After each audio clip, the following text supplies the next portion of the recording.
Gênesis 11, 27 nos diz: esta é a história da família de Terá. Terá gerou Abrão, Naor e Harã. E Harã gerou Ló. Harã morreu em Ur dos Caldeus, sua terra natal, quando ainda vivia Terá, seu pai. Tanto Abrão como Naor casaram-se. O nome da mulher de Abrão era Sarai, e o nome da mulher de Naor era Milca. Essa era filha de Harã, pai de Milca e de Isca. Ora, Sarai era estéril, não tinha filhos. Terá tomou seu filho Abrão, seu neto Ló, filho de Harã, e sua nora Sarai, mulher de seu filho Abrão, e juntos partiram de Ur dos Caldeus para Canaã. Mas ao chegarem a Harã, estabeleceram-se ali. Terá viveu 205 anos e morreu em Harã. Então o Senhor disse a Abrão: saia da sua terra, do meio dos seus parentes e da casa do seu pai, e vá para a terra que eu lhe mostrarei. Farei de você um grande povo e o abençoarei. Tornarei famoso o seu nome, e você será uma bênção. Abençoarei os que o abençoarem, e amaldiçoarei os que o amaldiçoarem. E por meio de você, todos os povos da terra serão abençoados. Amém. Vamos orar. Senhor, nós pedimos que o Senhor, mais uma vez, esteja conosco, que o Teu Espírito Santo fale aos nossos corações, que o Senhor nos diga exatamente aquilo que nós precisamos ouvir nessa manhã. Inclusive para mim, Senhor, eu também desejo e necessito ouvir a Tua voz. Nós oramos assim em nome de Jesus. Amém. Amém. Os irmãos podem se assentar.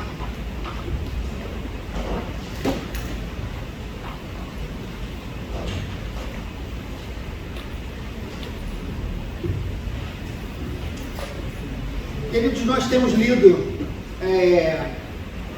nós lemos, melhor dizendo, essa semana, os 11 primeiros capítulos da Bíblia, de Gênesis, e é um tanto quanto estranho todas aquelas histórias que nós lemos, Há uma discussão enorme, Muitas pessoas entram numa discussão querendo saber se cientificamente a Bíblia ela é comprovada ou não. Muitas pessoas ficam até mesmo afirmando que cientificamente a Bíblia não tem qualquer tipo de comprovação, e muitas vezes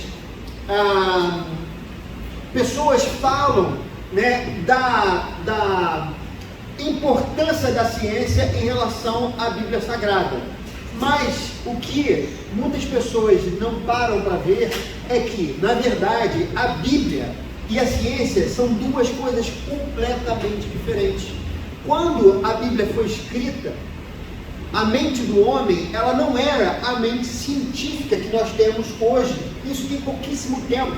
De um tempo para cá, o homem começou a fazer experimentos científicos e a criar métodos para descobrir determinadas verdades. E o método científico é muito bom, é muito importante. Não é à toa que nós tivemos uma evolução muito grande da tecnologia. E hoje, por exemplo, você consegue falar com uma pessoa a milhares de quilômetros aqui da sua casa, da igreja, Pessoas que às vezes estão no Japão ou em outro lugar ao mesmo tempo. Isso seria considerado mágica para as pessoas da antiguidade, mas na verdade é tão somente tecnologia. Portanto, queridos, quando a Bíblia ela foi escrita, ela não teve a intenção de dizer como Deus criou o universo. Na verdade, a Bíblia não tem por certo que Deus criou o universo. A Bíblia, ela não quer nos explicar a maneira que Deus criou. A ciência, ela busca isso na maneira ou na forma, na sua própria existência. A ciência, ela é isso, mostrar o como. Mas, na verdade, a Bíblia não está se importando com o como. A Bíblia está se importando com o porquê. Qual é o objetivo? Por que a Bíblia precisou ser escrita? E por que nós temos esses primeiros 11 capítulos da Bíblia? E eu vou dizer a vocês, se nós começássemos a ler a Bíblia a partir de Gênesis capítulo 12, a partir do chamado de Abraão, nós não teríamos ideia sobre a necessidade que nós temos do arrependimento e do perdão dos nossos pecados. Porque o que nós temos aqui é tão somente Deus chamando um homem. E é exatamente nesse ponto, queridos, que nós precisamos entender o que se passava anteriormente. Porque se nós não entendemos, nós não vamos chegar à exata conclusão daquilo que a Bíblia está nos falando.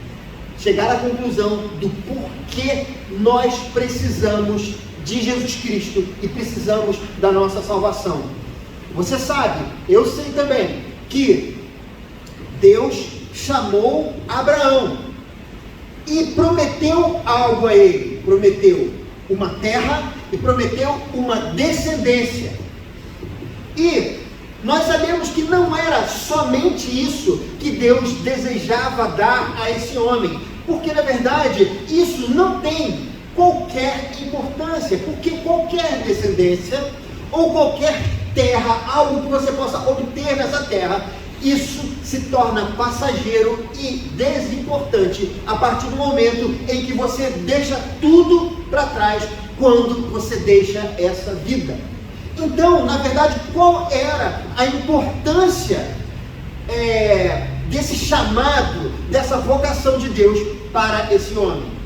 E nós sabemos que o importante era que, através da história da geração de Abraão e da história da nação, da terra e do povo, Deus traria o Salvador da humanidade. Ótimo, muito bom, nós sabemos muito bem sobre essas coisas.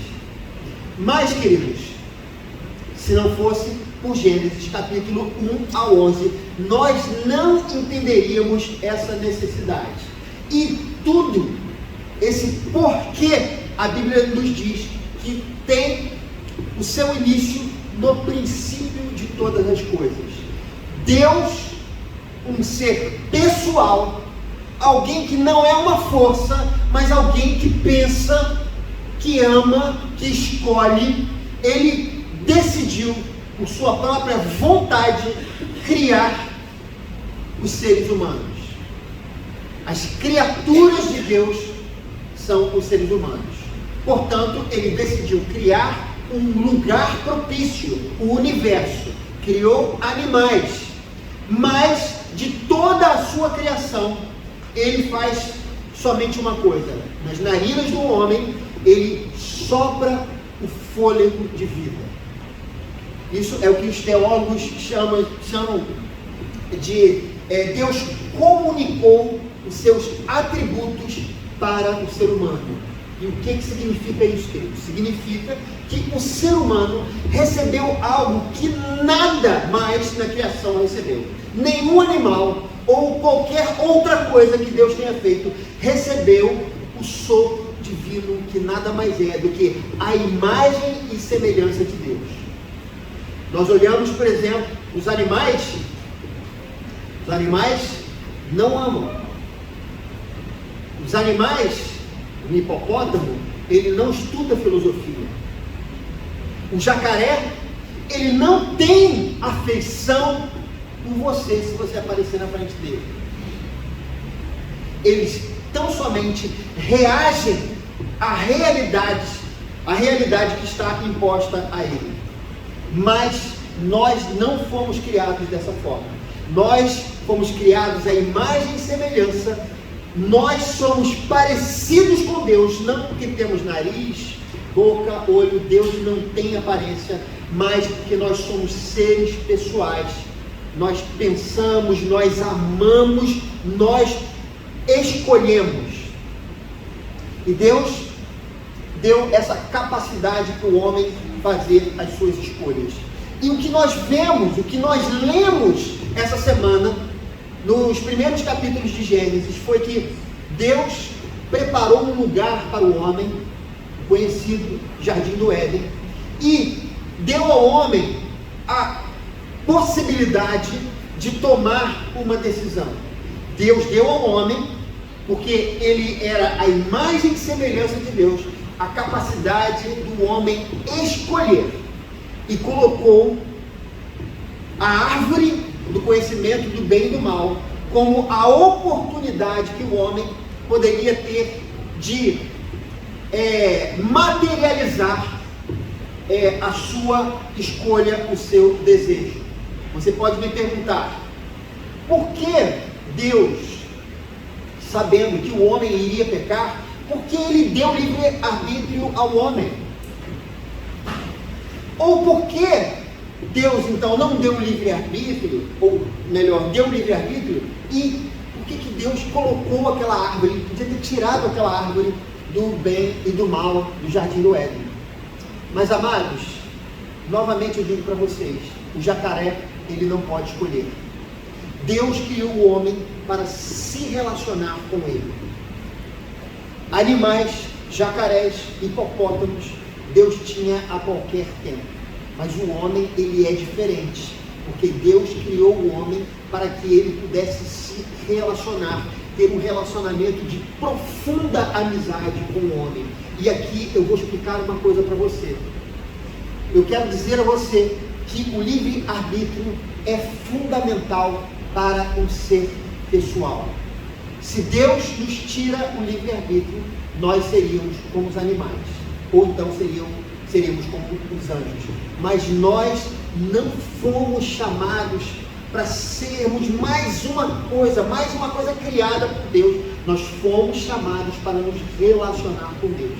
E o principal para que alguém ame é o livre-arbítrio. Eu falo isso no meu gabinete, já falei aqui algumas vezes. Qualquer pessoa, ela pode ser obrigada a se casar. O contrato, se você botar arma na cabeça de alguém, você pode obrigar aquela pessoa a se casar.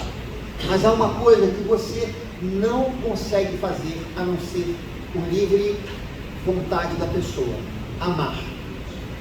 Você não consegue obrigar ninguém a ser o meu amigo, ou que eu seja o seu amigo. Isso é uma decisão minha. Deus propôs um relacionamento para o homem, e era necessário que o homem pudesse escolher ficar ou não nesse relacionamento.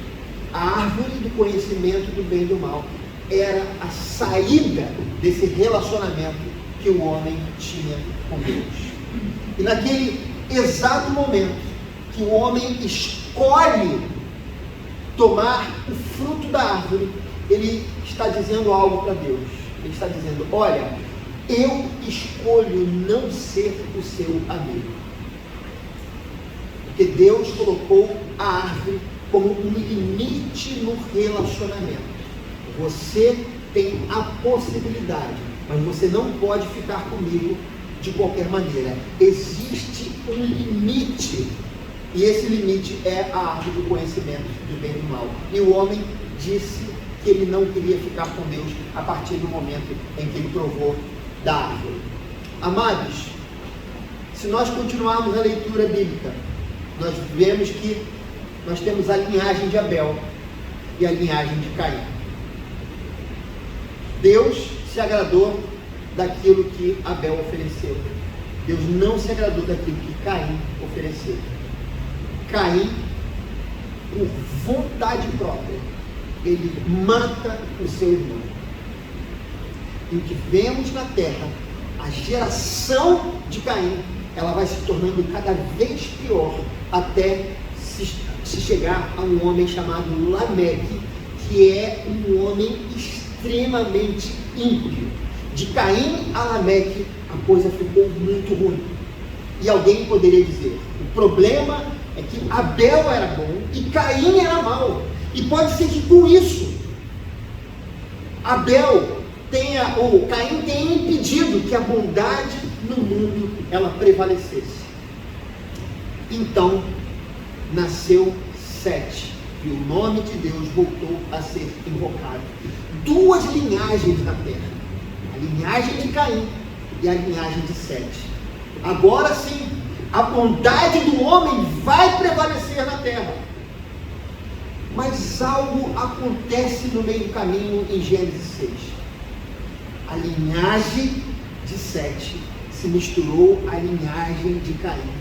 E a maldade retornou com força total, assim como na época de Lameque, ela retornou com força total para a terra, e a terra se corrompeu completamente.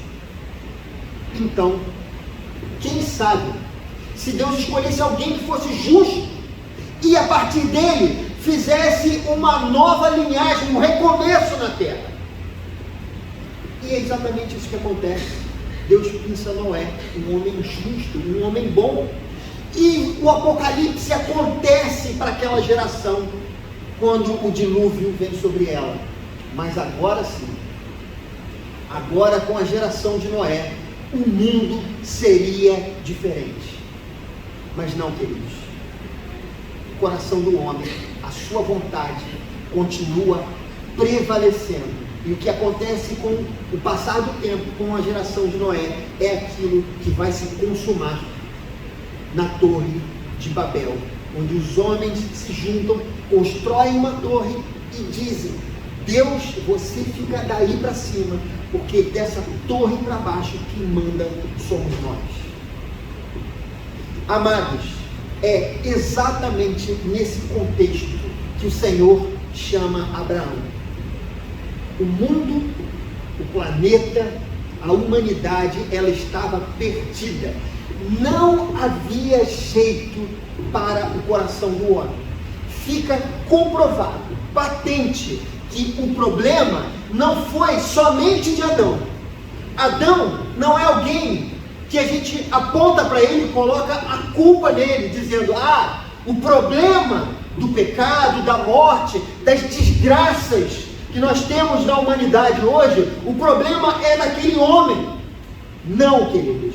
A Bíblia fala que o problema está no coração do homem, na dureza do seu coração. Que se você ou eu estivéssemos no Éden, nós tomaríamos a mesma decisão. Porque é exatamente o que a Bíblia fala. O coração do homem, ele é duro. Ele é um coração que rejeita a vontade de Deus. Por isso, meus irmãos, Deus, ele chamou Abraão, já que era impossível que o homem salvasse por si só, já que não haveria qualquer possibilidade da geração de Abraão ser boa o suficiente para agradar a Deus e ser aceito por Deus. E isso fica comprovado nos textos bíblicos, no desenrolar das Escrituras, que os descendentes de Abraão, eles foram tão maus quanto os demais ímpios de toda a terra. E o que acontece é que Deus passa de alguma maneira a fazer algo especial e diferente no planeta Terra. Através de Abraão, Deus abençoaria todos os povos da terra. Ele traria Jesus Cristo. Queridos, na verdade, o que a Bíblia vem nos dizer, que o problema do mal está no nosso coração. O pecado que nós podemos ver em todas as coisas más que a gente vê nesse mundo, ele vem por conta da vontade do homem. Muitas vezes nós falamos no pecado como se fosse algo distante, como se fosse algo que não tem a ver comigo, mas na verdade o pecado tem tudo a ver conosco. Qualquer pecado que você já cometeu, ou que você venha a cometer, terá uma nota de rodapé escrita: eu sou o responsável, eu quis. Esse, queridos, na verdade é o grande dilema que a Bíblia vem nos falar. Muitas vezes nós apontamos para o outro, como fez Adão, como fez Eva. Apontamos, dizemos que o outro é o culpado pelo mal que eu faço. O outro é responsável. Eu só estou reagindo dessa maneira porque as pessoas fizeram isso e aquilo comigo. Mas não. Se o mundo ainda é mau, o culpado está diante do Espírito, como diz o poeta. Nós somos responsáveis por tudo aquilo que nós fazemos. Todos nós, a humanidade, não há um justo sequer. Todos pecaram e destituídos estão da glória de Deus. Mas para resolver o problema, queridos, alguém, uma pessoa, um Deus que se tornou homem, ele decidiu obedecer. Ele decidiu curvar a sua própria vontade, a vontade do Pai. Jesus, ele não tinha o coração como o nosso. A escolha de Jesus foi em nosso favor. Diferente de nós, a escolha é sempre a nosso favor, nosso próprio favor, a nossa própria vontade. Jesus cumpriu a meta que seria minha e que seria sua. E nesse momento, queridos, terminando essa mensagem de hoje, eu queria dizer para você: abra o seu coração. Não permita que você venha a se iludir achando que o pecado não tem a ver com a sua vontade, com as suas escolhas, porque tem.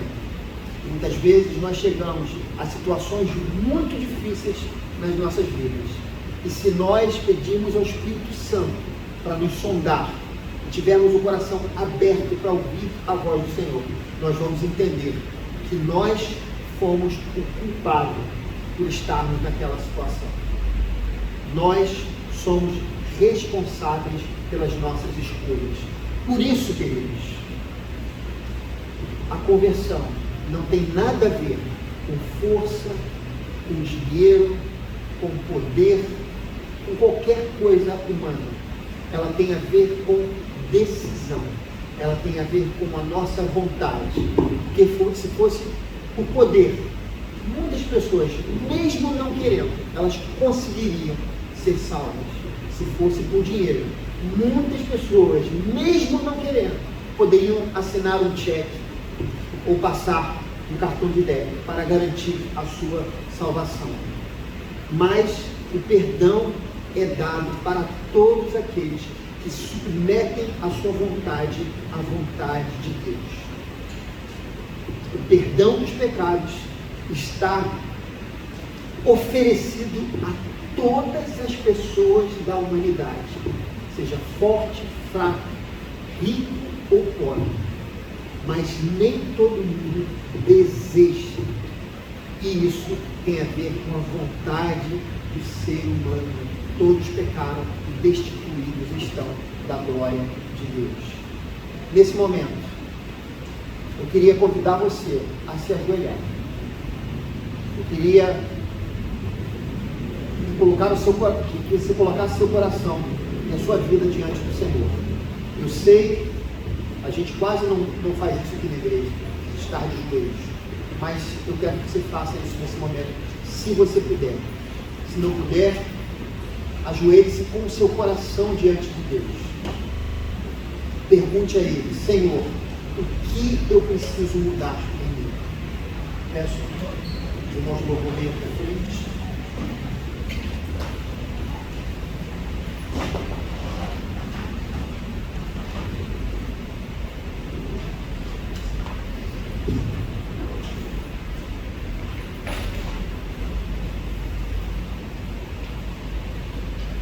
Coloque-se diante do Senhor.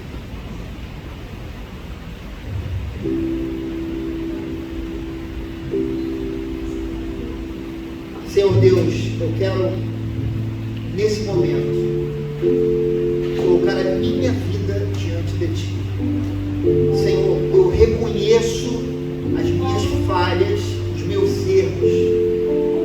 Senhor, eu sei que muitas vezes o meu coração é duro.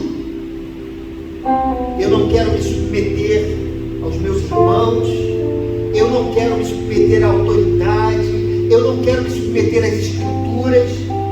Muitas vezes eu sou como Adão, Senhor, mas eu finjo que eu não sou, porque eu faço orações bonitas, porque eu leio a Bíblia, eu me visto como crente, eu canto músicas de crente, Senhor.